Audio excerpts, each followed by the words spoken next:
insensé, ce vocabulaire de charretier. Tu es une ingrate. J'ai sacrifié ma vie pour te donner l'éducation d'une princesse. Marie, nous parlerons quand tu seras calme. Mais sache-le, je ne céderai pas. Et après? Ouvre l'assassin, c'est moi!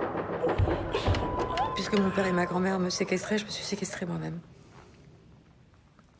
Il y a eu des échos dans les journaux.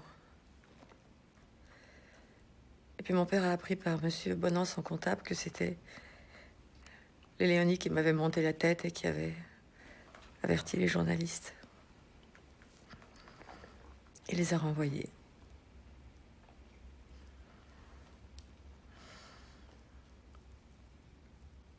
Et puis Léonie m'a envoyé une lettre où il m'accusait d'être la cause de son renvoi. Et il me demandait 1000 francs par mois. J'étais anéantie. Je croyais qu'il m'aimait.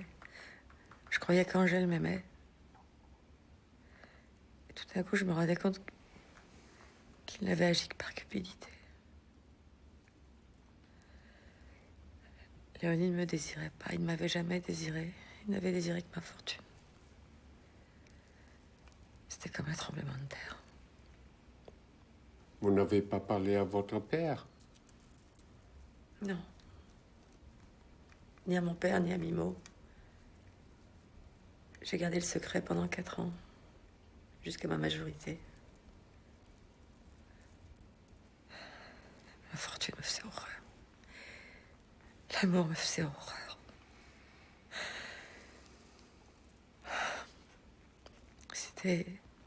J'étais brisée. Et je le suis encore. Je me suis jamais remise de cette trahison. Jamais. C'est à cette époque où vous vous êtes persuadé que vous alliez mourir.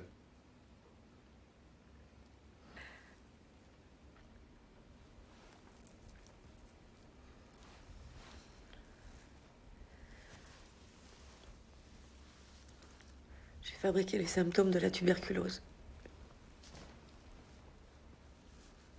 Je croyais plus les médecins qui tentaient de me rassurer. Je croyais plus personne.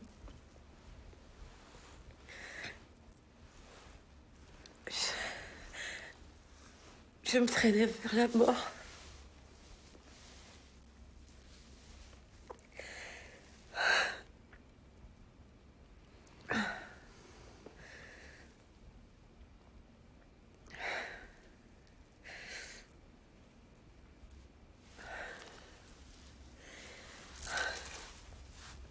Mon père était déjà très malade.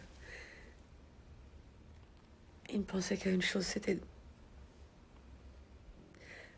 me faire un mariage prestigieux. Mais tous ces prétendants me faisaient horreur. Il singeait l'amour, il ne pensait qu'à mon argent.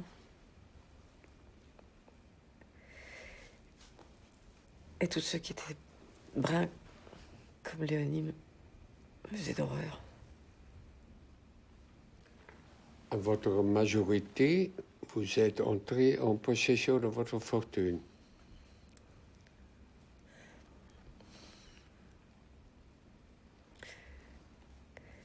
Quelques jours avant, j'ai reçu une nouvelle lettre de Léonie. Il exigeait 200 000 francs. Sinon, il publierait les billets que je lui avais écrits. Je serais déshonorée. Et mon père avec moi. Alors?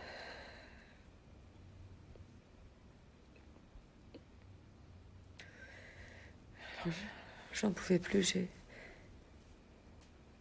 j'ai donné la lettre à mon père. Il a pris un air navré, il était déjà vraiment malade. J'ai l'impression que ma stupidité l'achevait. Il a demandé à Maître Demange de régler cette affaire. Maître Demange, l'avocat de Dreyfus. Oui. Et celui de ma famille. Un matin, Un matin, dans le grand salon, j'ai remis 100 000 francs à maître de Mange. Et l'avoué de Léonie m'a rendu les lettres que je lui avais écrites.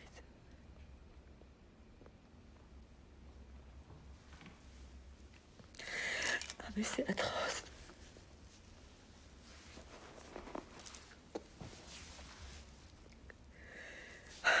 C'était atroce, mais j'étais délivrée.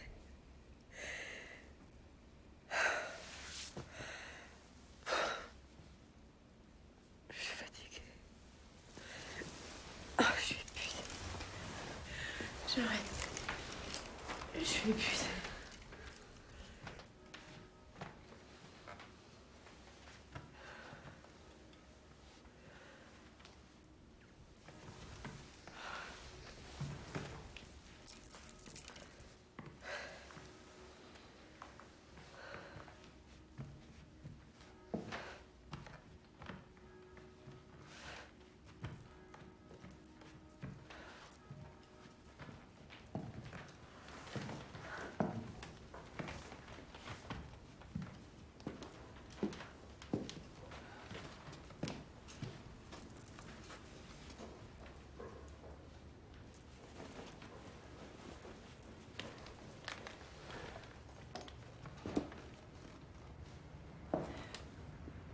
J'achèterai ces lettres de Fliss qui vous font si peur.